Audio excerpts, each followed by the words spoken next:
Hey everyone, welcome back. So today I'm going to answer the question, what is a DAW and do you need one? So let's get into it. But first, don't forget to like and subscribe if you haven't already. It would really help support the channel. So if you're new to classical guitar recording or just recording in general, you'll hear a term thrown around a lot, and that term is DAW.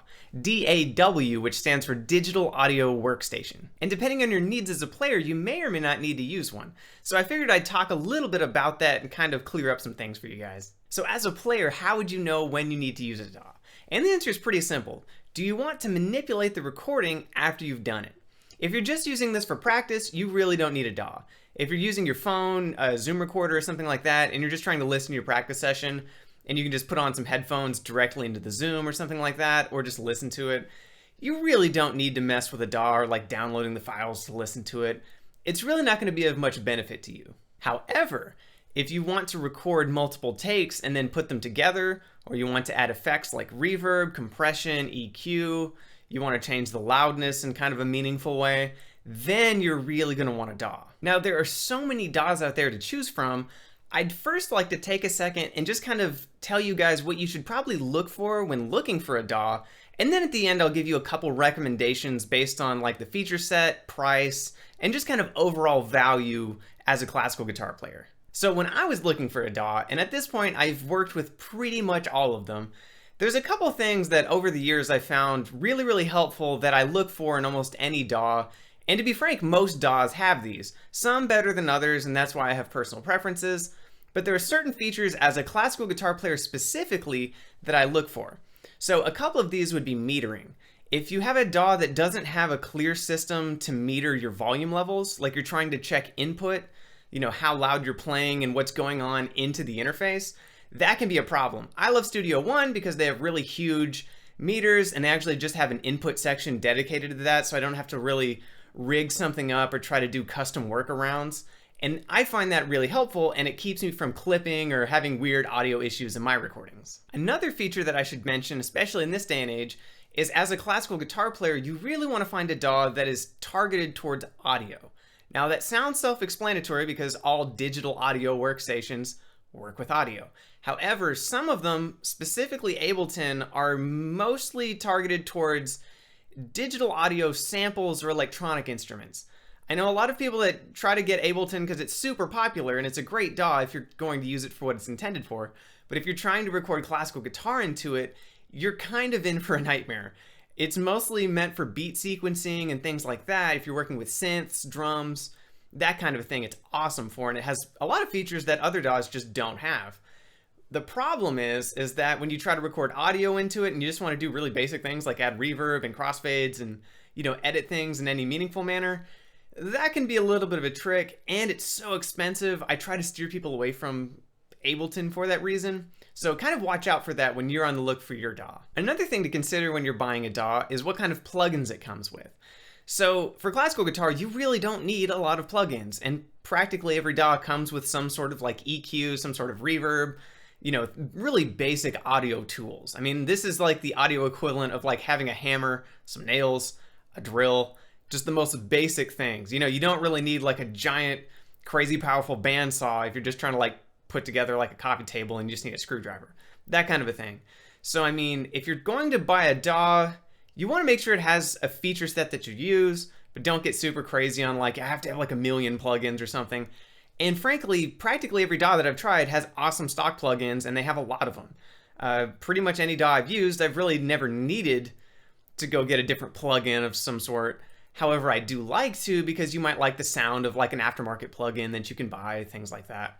However, there are a couple DAWs, primarily one that I can think of, that doesn't really support plugins, and they also have kind of a huge drawback, which is they don't do crossfades, and that would be GarageBand. One of the most important feature sets that you'll need as a classical guitar player that's recording is crossfades. And that basically means you just need to splice takes together. So you have take one, take two, you put them together, drop a bar in here and there. You need to be able to crossfade or kind of stitch together the audio. And practically every DAW does that. It's not really like a feature set. It's not like you'll find like Logic Pro does crossfades. Logic Pro compared to GarageBand, it does do crossfades. They might have updated this recently. I just remember when I used to use GarageBand, they don't support crossfades, and that was like the most infuriating limitation. You could just put them together and it probably just make a pop noise when you go from take to take. The other thing too is that GarageBand as far as I know, doesn't really support third-party plugins.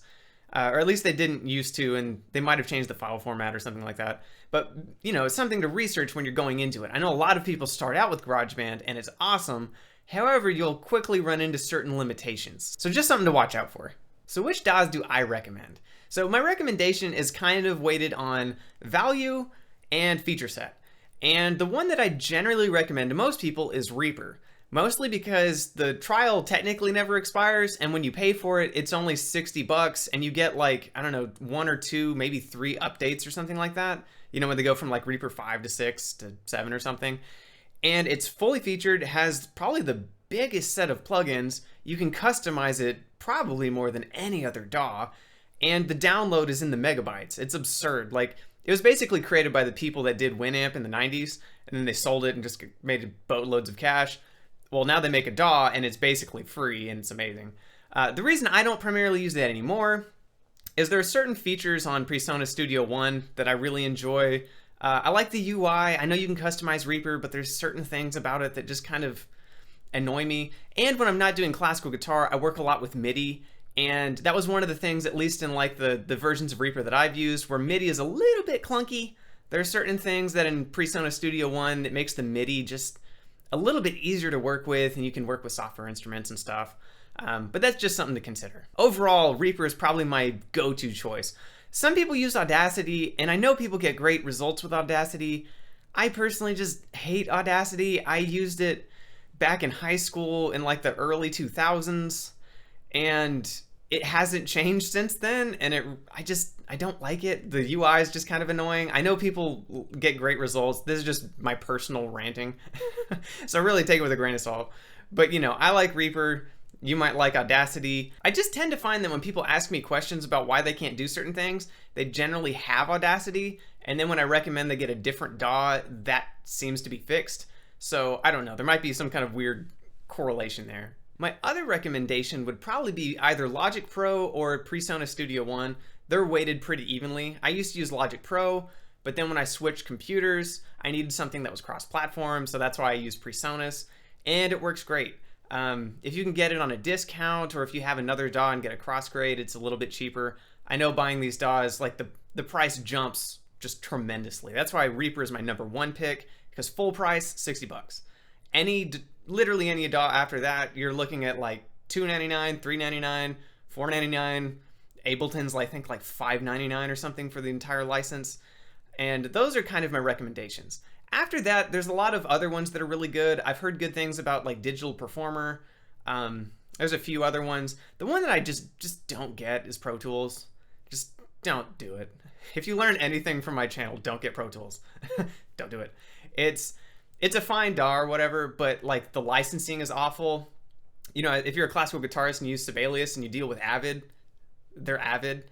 It's just the other head of the beast. It's just terrible. Nothing ever gets fixed, and just the pricing model, it's subscription, you'll never own it. It breaks all the time. It doesn't work, certain things. It's just don't do it. If you can just get a different DAW, I recommend like Logic, Presonus, practically anything. And really just watch out, you know, if it's going to be like an electronic DAW or something like that. But really, any DAW in this day and age is good enough to do classical guitar. Just kind of, you know, do your best research. If you have any questions, leave them in the comments down below, and I'd love to answer them. But those are just my thoughts. I'd love to know what you guys are using, so leave a comment down below on what DAW you prefer. And I'll see you guys in the next video.